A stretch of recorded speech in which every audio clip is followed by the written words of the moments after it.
On the news hour tonight, Northern Nigeria kicks over lopsided tinubu projects.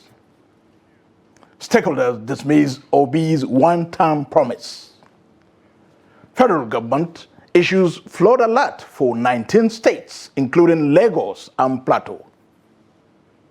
On the foreign scene, Ghana loses ministers, officers in a helicopter crash.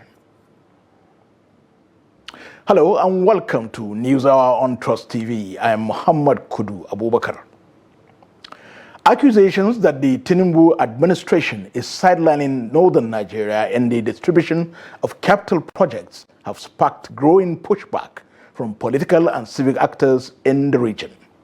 While the government has repeatedly dismissed the claims as unfounded and divisive, the narrative is gaining traction and shaping public discourse ahead of 2027 general elections.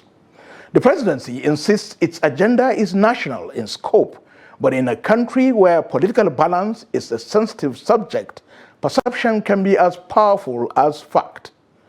In this special report, Abdullahi Ahmed takes a look at the facts and figures. The Tinubu administration says it is fixing Nigerian roads. Billions are being spent, but who is really benefiting? Let's talk road and rail projects by region, by cost, and by controversy. The northern part of Nigeria has some of the biggest road projects on paper and in the budget. The Abuja-Kaduna-Zaria-Kano Expressway is a massive 164-kilometer rebuild. Over 740 billion naira is committed, with 507 billion naira approved for just one section. In Kebbi, the Sokoto-Badagry Highway is underway. The stretch in Kebbi alone is worth 428 billion naira. This is part of a bigger 1,000-kilometer project linking Sokoto to Lagos. Then there is also the Makurdi-Otukpo 9th Mile Road, another northern link, less talked about but also strategically vital. But here's the thing. Despite these headline numbers, there is a growing concern in parts of northern Nigeria about actual execution. Many of the projects are still crawling, while southern roads get faster mobilization. In the middle belt, there's the Abuja-Lokoja-Benin dual carriageway, which is back on track with a budget of 305 billion naira. The second Niger Bridge access roads are progressing too. 146 billion naira for Delta, 176 billion naira for Anambra. And the bridge itself was finished under Muhammadu Buhari's administration. But the Tinubu administration is handling the finishing touches. Still, some groups argue that these central and southern zones are moving quicker with better coordination compared to delays in the north. In the southeast and the south-south, the Enugu-Onitsha Expressway is being reconstructed under a 150 billion naira tax credit deal with MTN. The Enugu-Port Harcourt Road in 4 sections is under heavy work. Umuahia-Aba is scheduled for mid-2025 delivery. Then there's the biggest of them all, the mother of all projects in Nigeria today, the Lagos-Calabar Coastal Highway. Phase 1 in Lagos cost 1.3 trillion naira.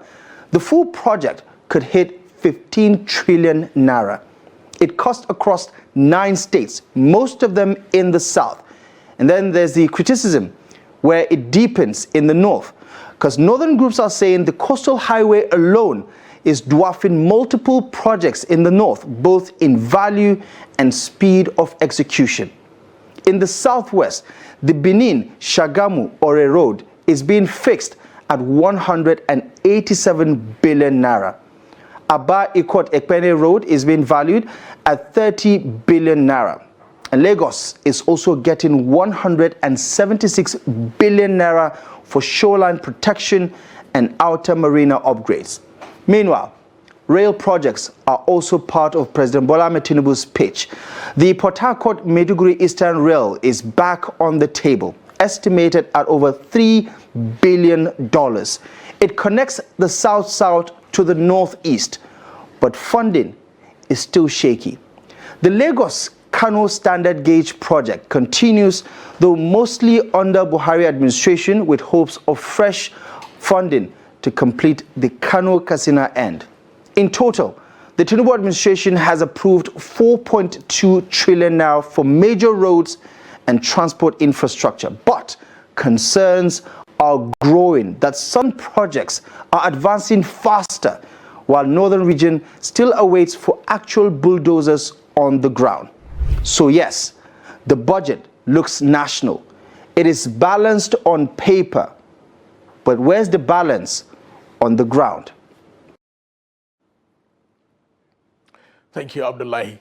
Stakeholders are reacting to Peter Obi's renewed promise to serve only one term if elected president in 2027.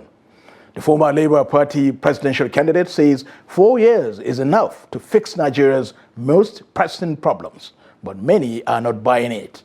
With fresh alignments, regional calculations, and generational expectations already shaping early conversations around 2027, some observers say Obi's vow may reflect more of a political tactic than a genuine commitment. Trust TV's Shafiu Suleiman has the report. Obi draws inspiration from historical figures like Abraham Lincoln, J.F. Kennedy, and Nelson Mandela, insisting that leadership isn't about longevity but impact. But political actors argue Nigeria's evolving electoral landscape demands more grounded, long-term strategies, not symbolic pledges. The one-term proposal, they say, doesn't fully reckon with the deep institutional resistance any reformist agenda will face. It's not very usual in Nigeria. And I mean, even him, people have started to dig out his old videos where he said he was never going to leave ABGA and the rest of it and all of that. So going by that, is that anything that anybody can take to the bank? When you are outside and you are seeing what is happening, it's very easy to criticize. It's very easy to say, oh, I have these ideas. When I get there, I'll do this, I'll do that. But when you are there, you know, it's a different ball game. From my own experience, it's highly improbable that somebody would get into that office, the office of the president, the highest office in the land, with all its powers, with all its privileges. Respondents question the realism of walking away from office after just 4 years, especially with a fragmented political class, an impatient public, and mounting economic and security pressures. The drafters of the Constitution that says that you are allowed additional 4 years so that a number of things will happen. That's what it's meant for. Number one, they believe that there's no way you can achieve all your programs within 4 years. From their antecedents and for who they are, for who they have been, what they have been, I do not see any one of them with that integrity and mental stamina to actually forego 4 years. That is assuming he wins.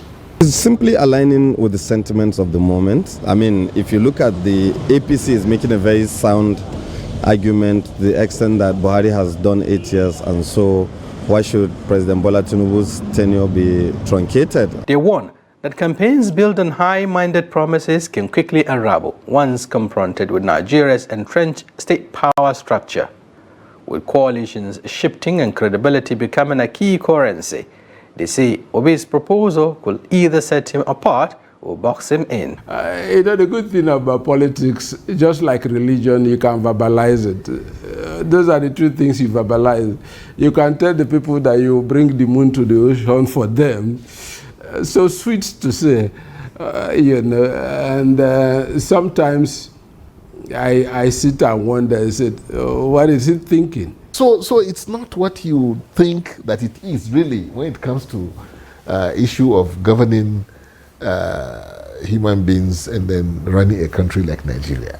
They recall how previous figures of Obasanjo, Jonathan, Atiku made similar one-time declarations only to retreat when power politics kicked in. The road to 2027 is already being shaped by deeper public demands, youth expectations, and rising calls for accountability. In that context, stakeholders say Nigerians will judge candidates less by symbolic pledges and more by their capacity to build sustainable political coalitions and deliver measurable results. Shafiu Suleiman, Trust TV News, Abuja. Meanwhile, members of the Julius Abure-led group of the Labour Party, LP, on Wednesday protested at the national headquarters of the Independent National Electoral Commission, INEC, in Abuja, against the omission of their candidates' names for the upcoming by-elections. The protesters demonstrated against INEC's decision not to publish the names of LP candidates submitted by the Abure group for the Federal Capital Territory FCT Area Council elections and some upcoming National Assembly by-elections. Chanting slogans and waving placards with different inscriptions, the protesters marched around the INEC premises under the watch of security operatives. Some of the placards read, "INEC should respect the rule of law." Supreme Court judgment favors Julius Abure. Caretaker Committee is not a political party. Stop killing democracy in Nigeria. And INEC should not kill the greatest opposition party in Nigeria. Meanwhile, the leadership of the Labour Party, in a statement on Tuesday, distanced itself from the protest, warning that the action is neither authorized nor recognized by the legitimate organs of the party. In a statement signed by Ken Eluma Asoba, Senior Special Advisor on Media to the Interim National Chairman, Nenadi Usman, the party described the protesters as impostors and political impersonators.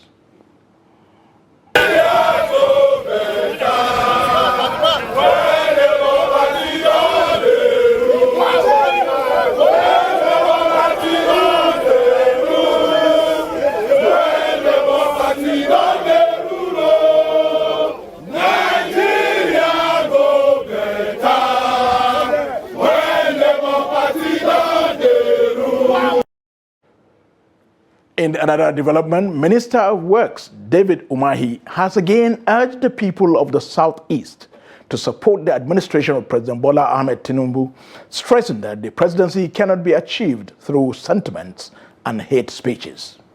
Addressing journalists on Wednesday, Umahi said the Igbo should be patient and prepared to wait for their turn, noting that when the time comes, an Igbo presidency should last for 8 years, not 4. He maintained that this will only be possible if they build alliances by supporting other regions, which in turn will support them. He criticized those who, according to him, focus solely on appointments rather than the infrastructure being delivered to the region, pointing out that President Tinubu's administration has made significant infrastructural investments in the Southeast. Umahi emphasized that politics is built on dialogue and mutual support, urging the Igbo to adopt a pragmatic approach, remain truthful with their people, and avoid divisive rhetorics. The African Democratic Congress, ADC, has called on President Bola Tinubu and Zamfara State Governor Dauda Lawal to intensify efforts in addressing the escalating security crisis plaguing the state. This appeal follows fresh coordinated attacks across 3 local government areas in Zamfara West Senatorial District, where reports say at least 114 residents were abducted by armed bandits. The report. During the celebration of Handshake Day with the youth in Gusau, the Zamfara state capital, the ADC expressed deep concern over the worsening security situation in the state. The party blamed both President Tinubu and Governor Lawal for failing to tackle the issue decisively. The state chairman of the party, Kabiru Garba, urged both federal and state governments to wake up from what he described as their slumber and take decisive action against the bandits who continue to terrorize rural communities, killing and abducting residents almost daily. Garba emphasized the urgent need for authorities to restore peace and normalcy so that citizens can go about their lives without fear. During their campaign, they promised to provide security and welfare for the citizens. But look at what is happening in the state. That is why we call the attention of the state government. We need him to do the needful. Otherwise, he resign. Because enough is enough. And the ADC is watching him. Everybody is watching him in the state. And we, the ADC, we are with masses. And we are with their support. And we talk on their behalf. Enough is enough. We want the state government to do the needful. Otherwise, he resign. Deputy woman leader of the party, Ganiyat Sani, stated that Nigerians are increasingly disillusioned with the dominant political parties and are yearning for real change. She said the ADC is positioned to provide that transformation and meet aspirations of the Nigerian people. You can see in Zamfara state now, we don't have rest of mind to travel now. We are not even minding of accident again. Your mind will be up. If you see anything on the road, you will think, is this bandits? There is no rest of mind. We need peace. We need freedom, because people are not okay in terms of these bandits of a thing. We are changing for good. ADC is the next. ADC is the party. ADC is the changing that we are going to have in Zamfara State, inshallah. The party, which has been adopted by a coalition aiming to unseat the ruling All Progressive Congress APC at the federal level, also announced that it recently welcomed 75,000 new members into its fold in Zamfara State. In a very positive development, troops of 6th Brigade Nigeria Army and Sector 3 Operation Wheelstroke have rescued 8 victims abducted along the Chinkai-Kente-Wukari Road in Taraba State by suspected kidnappers. The kidnappers were forced to abandon the victims during a search and rescue mission conducted on Tuesday and Wednesday by the troops. The acting Assistant Director, Army Public Relations, Lieutenant Umar Muhammad, said in Jalingo on Wednesday that the kidnappers were overwhelmed by superior firepower and sustained pressure of the troops and therefore abandoned the victims and fled. It is disclosed that 4 victims were found unharmed in Chinkai Forest on the 5th of August, while the remaining 3 female victims were rescued on the 6th of August in Owedi community of Wukari local government area. Trooper Dauda Dedan, a newly recruited soldier who had just passed out from the military recruitment training at the Depot Nigeria Army, has allegedly stabbed a police constable, Aaron John of Taraba State Command, to death in Jalingo. Confirming the incidents to newsmen in Jalingo on Wednesday, the police public relations officer of the Taraba Command, James Lashen, said the incidents occurred at 9 p.m. on Monday in Mayogoi, a suburb of Jalingo town in Taraba State. Lashin said the late constable was alerted by some residents of the area over a misunderstanding between them and the soldier, adding that he was stabbed when he intervened in the fracas. The PPRO, who said the soldier was at large, noted that the army had already commenced investigation into the matter and had assured the police of the tracking down the suspect to face the full wrath of the law.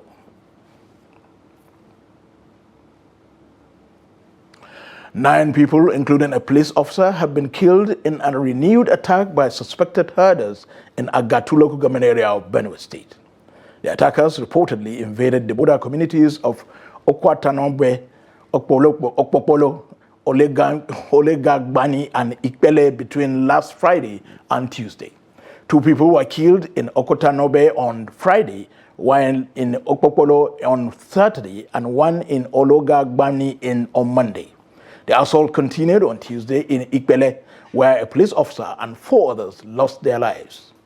Local authorities believe the violence may be a reprisal following reports of cattle rustling in some Agatu communities. They appealed for calm and urged the herders to allow the government to investigate the matter instead of resorting to violence. The Benue State Police Command was yet to officially confirm the incident at the time of filing this report. The federal government has forecasted heavy rainfall over a 5-day period that may trigger flooding across 19 states and 76 locations. The warning issued by the National Flood Early Warning Systems Center of the Federal Ministry of Environment called on stakeholders and residents to take urgent precautionary measures. This comes as devastating floods struck Ogun and Gombe states on Tuesday, with other states including Lagos, Plateau, Anambra, and Delta also affected by the disaster. According to the center's flood prediction, the affected areas are expected to experience rainfall likely to cause flooding from August the 5th to August the 9th, 2025. Residents of NUJ Road in Yenagoa, the Bayelsa State capital, are once again appealing to the state government for urgent intervention, as they say they can no longer endure the hardship caused by recurring flash floods. They lamented that even a light rainfall of Monday, August the 4th, triggered severe flooding, submerging homes, churches, and businesses, and leaving many residents displaced. Uncomfortable or forced to manually bail water from their living spaces, they are appealing to the government to fix the drainage system to ensure proper water flow and prevent future disasters. TOS TV's correspondent Friday Ebimobe Peter has more. As scenes of residents helplessly bailing water out of their flooded homes,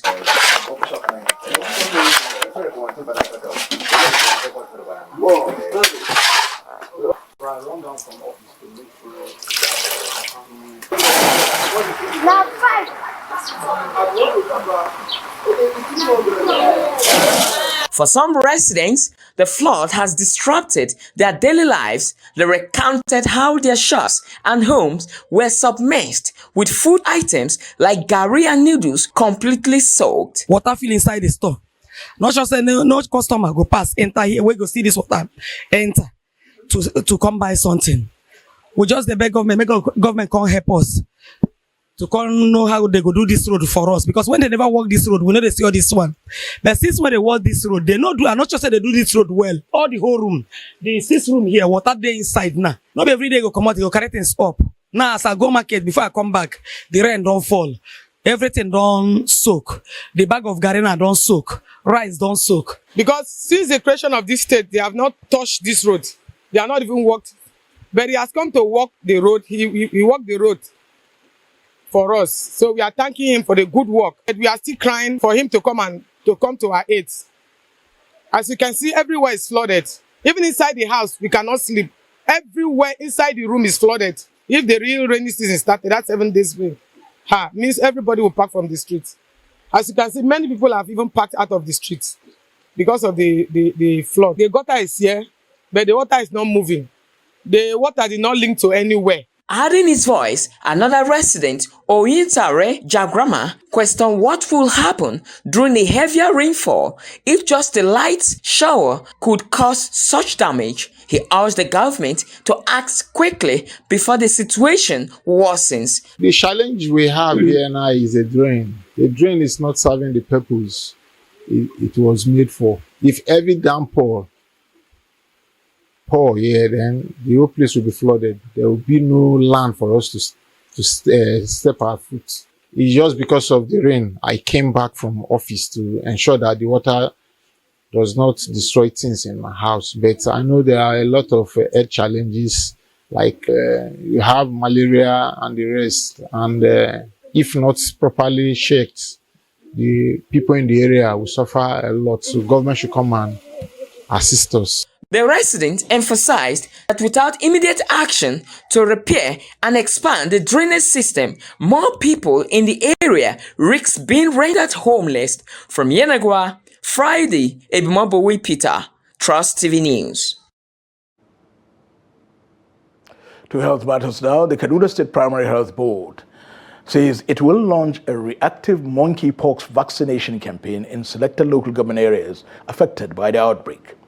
Health educator at the board, Isa Yusha'u, announced this during a stakeholders engagement meeting on Wednesday. He said the exercise targeting high-risk groups is scheduled to begin on August the 10th or the 11th and run for 10 days, with a second run scheduled to commence 4 weeks later. He said priority will be given to laboratory workers who handle infected specimens, people with compromised immunity, and individuals with high-risk sexual behavior. Yusha'u explained that the campaign, supported by the federal government, the National Primary Health Care Development Agency, and development partners, will be implemented in collaboration with traditional rulers, religious leaders, civil society organizations, and medical institutions to ensure public acceptance. This is News Hour coming to you on Trust TV. Coming up after the break, Northern female artists push boundaries through culture and art. We'll have more news after this break. Don't go away. Welcome back. If you are just joining us, you are watching News Hour on Trust TV.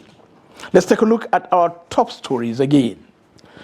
Northern Nigeria kicks over lopsided tinubu projects, and stakeholders dismiss Obi's one-term promise.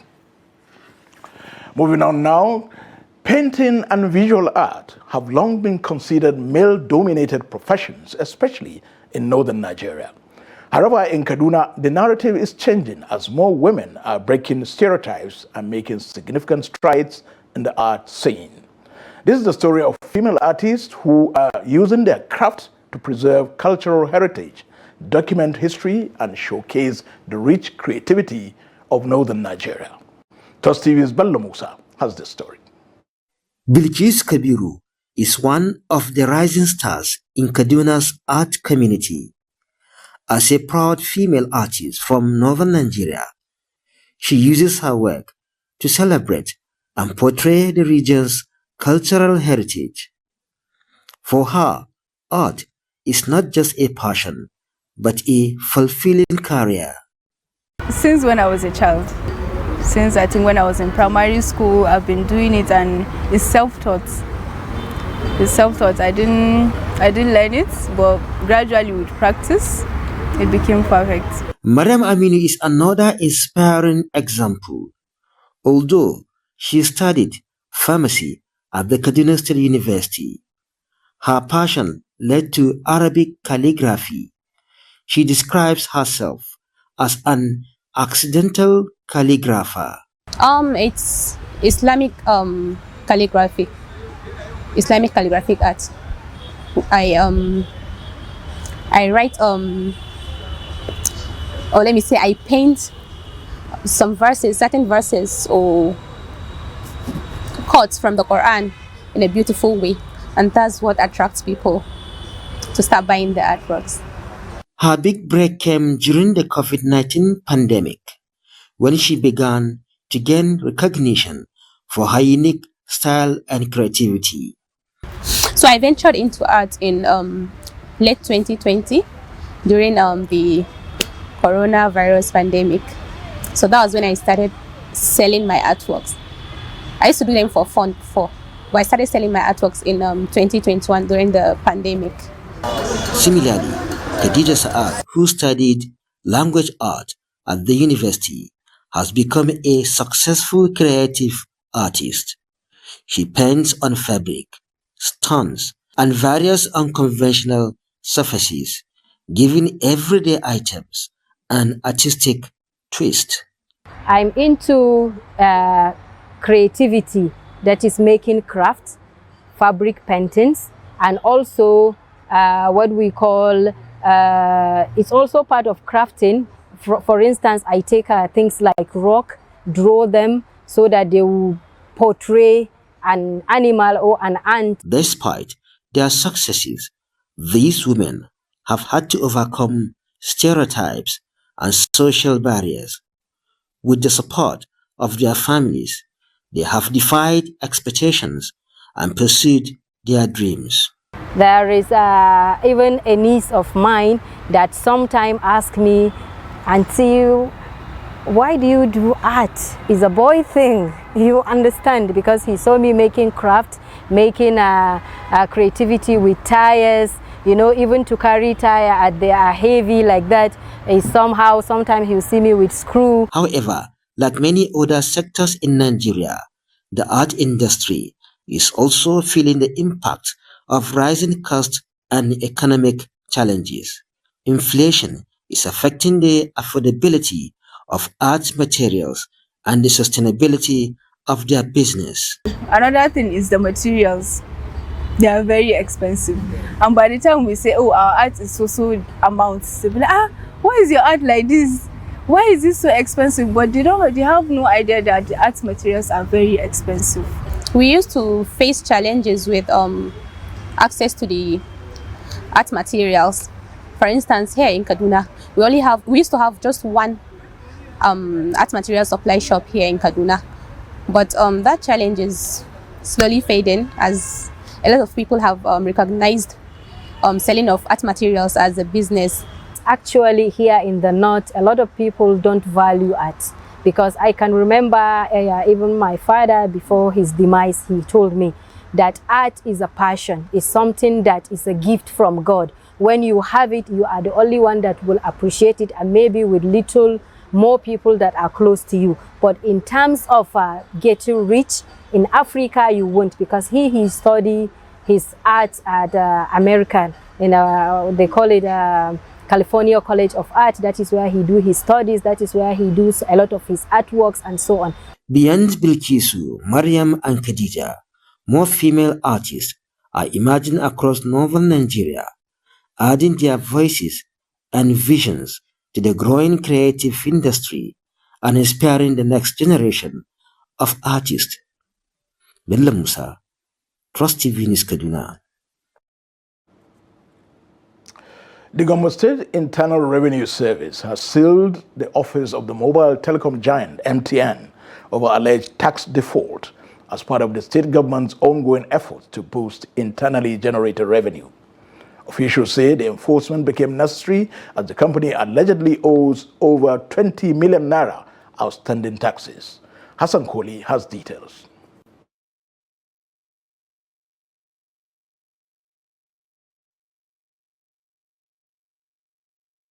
It was quite but decisive operation as officials from the Gombe State Internal Revenue Service (GIRS) arrived at the MTN office along Bubashongo Road in Gombe City. Without resistance, the premises was sealed with enforcement notices placed at the entrance, citing non-compliance with state tax obligation. Every time when we bring this, we call this book single demand notice. So if we bring you this single demand notice, it carries days and time. So when the time lapses, you didn't pay, you fall into tax defaulters. That's why we call them tax defaulters. That they refuse to pay their tax. So when we come to that place, actually we shut down or we close down the place until they go and pay. Then we come and reopen the business for them. According to sources within the GIRS, the action followed several failed attempts to get the telecom giant to settle its tax liabilities. Authorities say the office would remain sealed until the outstanding 20 million is paid. Default now some amount of 21 million and some amount which I cannot specifically answer, but they have 21 million naira. There is no specific time that we can now tell now, but immediately if they cooperate or if they went to pay their tax due, we can immediately come and open their business for them to continue with their activities. When approached for comment, some staff members of MTN Gombe office declined to speak, stating that they were not authorized to address the issue. The development has sparked concern among customers who relies on the office for SIM registration, reactivation, and network-related services. Some were seen turning away after discovering the gates were locked. Gombe State has recently intensified its enforcement of tax laws, focusing on corporate defaulters in a bid to show off revenue. As at time of filing this report, the MTN office remained sealed, even as the Gombe State Internal Revenue Service vowed to go after more defaulters in the coming weeks. Hassan Koli, Trust TV News, Bombay.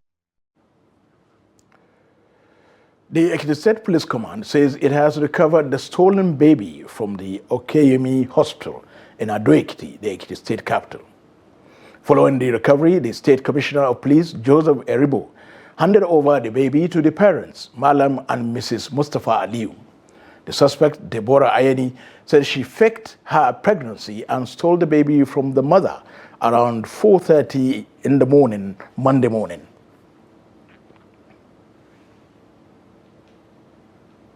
Meanwhile, the Benue State Police Command, in collaboration with sister security agencies, has arrested over 176 suspects for various offenses in the past 1 month.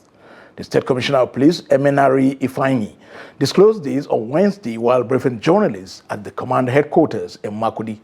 He said the suspects were arrested from different parts of the state for alleged involvement in banditry, kidnapping, armed robbery, cultism, and other criminal activities. The report.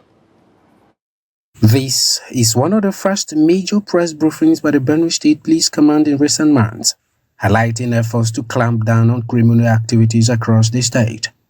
Commissioner of Police Emenari Ifeanyi said the command made several arrests and prosecuted numerous suspects throughout July, while some remain in custody pending the conclusion of investigations. He attributed the progress to enhanced synergy with sister security agencies. According to him, multiple bandit camps were identified and dismantled across various parts of the state, including Agato and Guma local government areas. The commissioner added an additional 22 suspected cultists were arrested within the Makurdi metropolis. Following intelligence reports gathered about criminal hideouts around Awe Street, Urukum, where some criminals kept motorcycles that were stolen at different locations, a team of police officers stormed an uncompleted building where 6 motorcycles were recovered. Investigation is still going on to arrest whoever that stole that motorcycles and kept them there. These successes recorded will not have been possible without the support from the Benue State Government, sister security agencies, local security outfits, and other security stakeholders who support the police with useful information.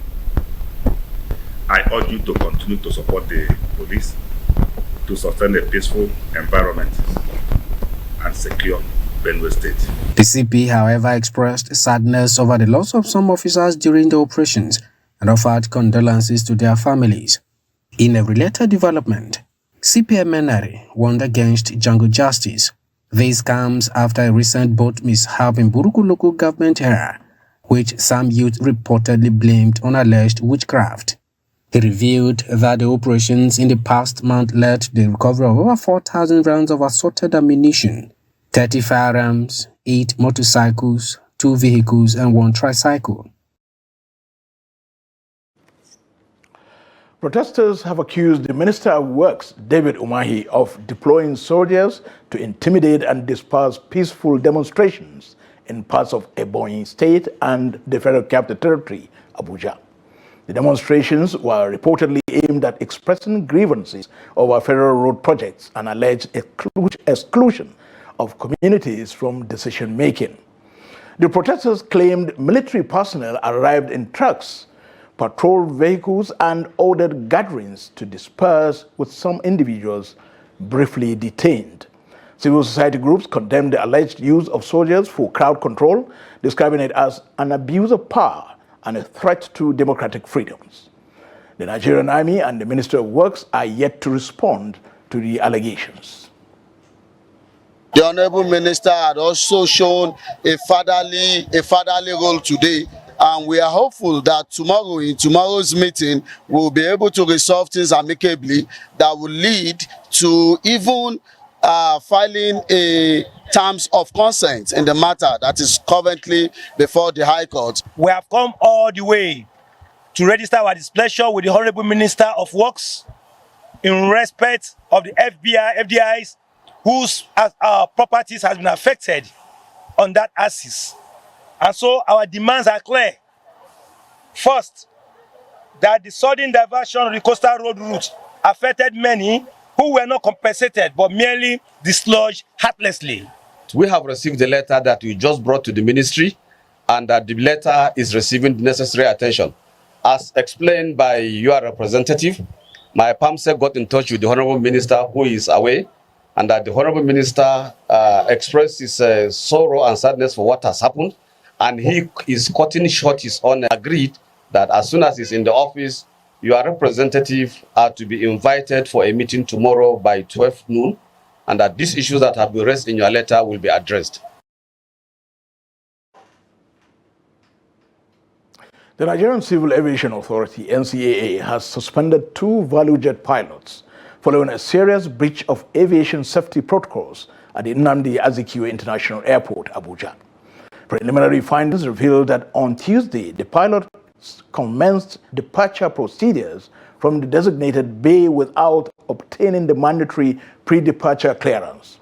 The NCAA described the incident as a grave violation that endangered the safety of ground personnel and other airport users, contravening civil aviation regulations and international safety standards. The authority immediately suspended the licenses of the pilot, Captain Oloranti Ogoyi, and the co-pilot, First Officer Ivan Oloba. The suspension will remain in effect pending the outcome of the full investigation into the incident.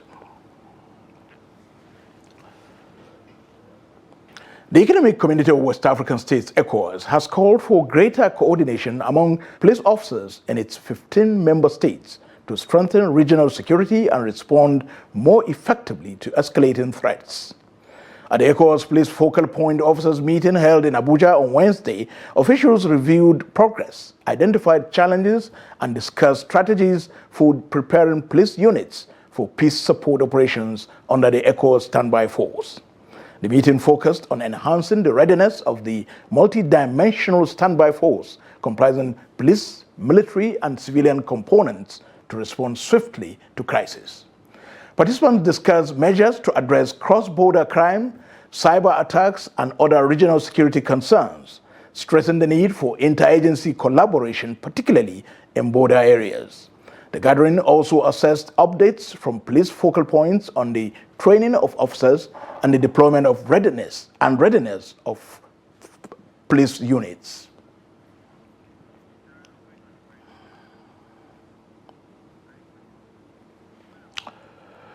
The Central Bank of Nigeria has completed its forensic audit of undelivered forward foreign exchange transactions, refunding the naira value of all unfulfilled and unvalidated deals to banks.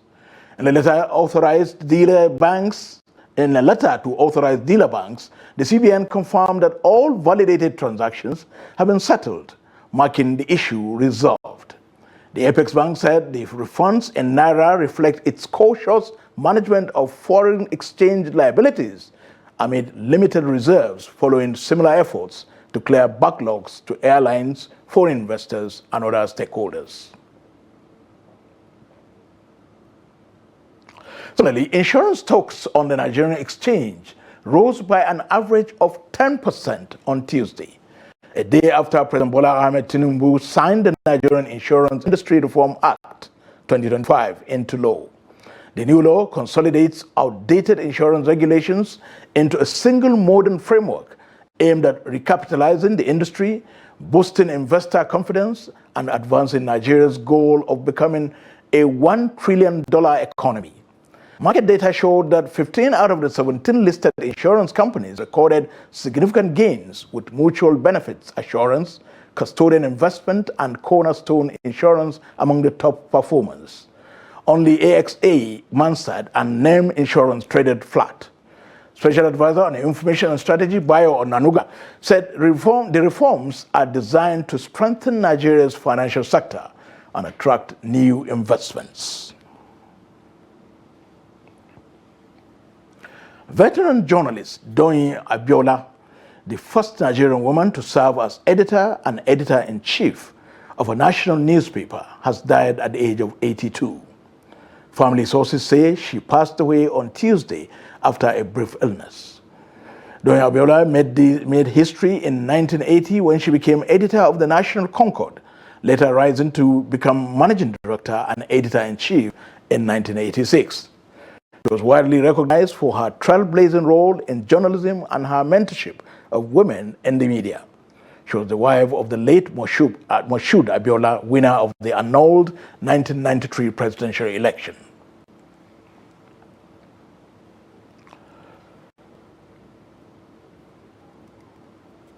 On the foreign scene, Ghana's Defense Minister Edward Omane Boma and Environment Minister Ibrahim Murtala Mohammed were among 8 people killed in a military helicopter crash on Wednesday in the southern Ashanti region.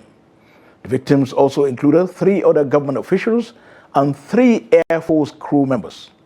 Presidential Chief of Staff Julius Debra described the incident as a national tragedy, offering condolences to the families of those who died in service to the country. The military said radar contact was lost with the Z-9 Air Force helicopter before the crash.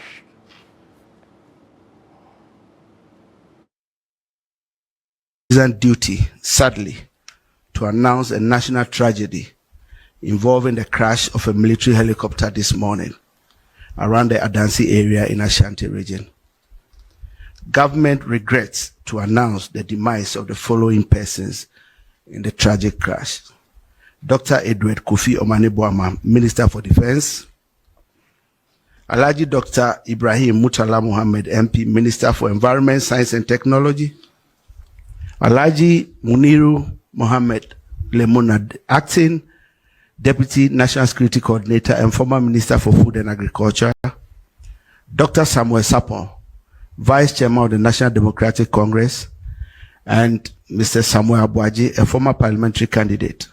Squadron Leader Peter Bafemi Anala, Flying Officer Manin Chum Ampedu.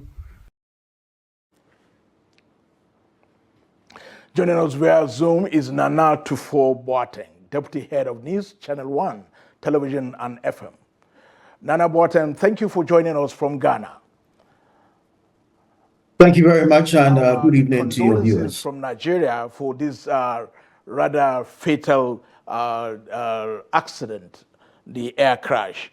But what have you been able to gather? What has Channel 1 gathered as part of some details from the preliminary investigations of the crash? Well, information about the cause is still very scanty, but what we can report on authority is the location of the crash, the number of casualties, and of course, what steps are being taken subsequently after this unfortunate incident. A national tragedy of monumental proportions, if you ask me, and nothing can replace the void that has been created as a result of the loss of the lives of 8 Ghanaian heroes. This day, Wednesday, will be marked forever in the history of Ghana as a Black Wednesday, because 8 Ghanaians in the line of duty, serving their motherland, serving their nation, unfortunately met their untimely demise. We can also report that this aircraft, the Z-9 military aircraft, took off from Accra at about 09:12 hours early today, 6th August 2025. It was destined for Obuasi in the Ashanti region. Its occupants, 8 of them, 3 crew, 5 passengers, 5 passengers made up of government officials, including the Defense Minister, Dr. Edward Omane-Boamah, Alhaji Dr. Ibrahim Murtala Mohammed, Minister for Environment, Science and Technology, Alhaji Lumina Muniru Mohammed, Acting Deputy National Security Coordinator. And then you have Dr. Samuel Sapon, a Vice Chairman for the ruling National Democratic Congress, that's the NDC party. Mr. Samuel Abuaji, a former parliamentary candidate on the ticket of the NDC for Obuasi East. Squadron Leader Peter Bafemi Anala, who we've been told was the pilot. Then you have Flying Officer Chum Ampedu, co-pilot, and Sergeant Ernest Ado, a crew member. Now, the occupants of the flights were traveling to Obuasi in the Ashanti region, as I've mentioned earlier, on a government assignment because the Ministry of Lands and Natural Resources was set to officially launch the Responsible Corporate Mining and Skills Development Program, which is part of the government's broader strategy to formalize small-scale mining, to also promote responsible environmental practices and empower mining communities through technical skills training and cooperative development. We understand the president himself, His Excellency John Dramani Mahama, was scheduled to attend this event. However, due to some last-minute changes, designated the defense minister to represent him at this event, for which reason is the defense minister rather that embarked on this particular trip. Now, unfortunately, they were unable to make it to Obuasi. Yes, We thank you understand so much that. for all that. But as it is now, are there any Hmm. preliminary, if you like, findings that you can share with us? Because I know we are in a season of rainy season. Was it the weather? Was it the aircraft being faulty or what? Have you had anything? You know, in matters like this, you would have to wait for official communication from the Ghana Armed Forces. The Z9 belong to the Ghana Armed Forces, and so we'd have to wait for official communication based on their own preliminary assessment or investigations, what they have picked up. But from the initial statement released by the Ghana Armed Forces, they confirmed that the Z9 had gone off radar. This was around midday, had gone off radar, and efforts were being made to trace it. Subsequently, after the announcement by the government, the Air Force released another statement confirming the crash, but failed to disclose to us what may have occasioned the crash. Eyewitnesses in the community have attributed same to foggy weather. The area where this happened is actually a mountainous area with a lot of forest cover as well. And so the eyewitnesses that we've spoken to, farmers within that area, say that they noticed the chopper in the air with some fog and were hoping that the chopper would make a return to safety. However, they heard a crash later, subsequently an explosion when the chopper hits the ground eventually. Yeah, Nana Tufo, but it's a very sad situation. We certainly will await the official investigation and to the reasons for the crash. Once again, we extend our condolences from Nigeria, and thank you for joining us on Trust TV News Hour. Well, thank you for the opportunity. Let's join Joseph Peter for the sports news.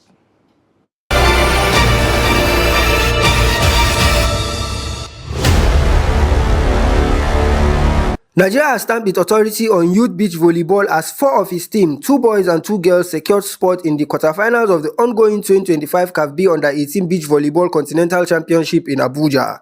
In the girls category, Nigeria 1 and Nigeria 2 progressed after commanding round of 16 victories on Tuesday.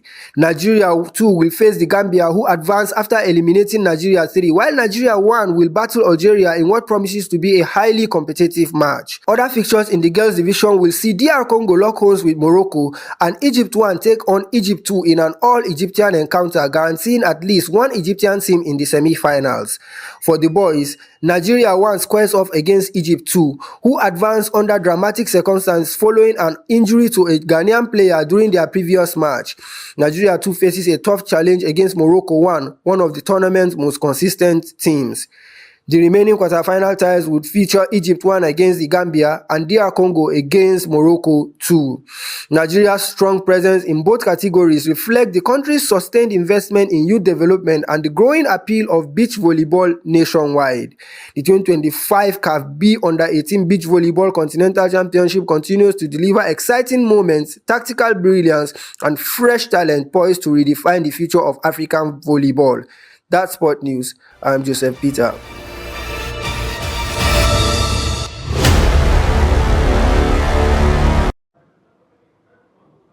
Sports News concludes our news hour on Trust TV. Do not forget to follow us across all our media platforms and join our YouTube live stream for more news. Thank you for joining us. I'm Muhammad Kuda Abubakar. Good night.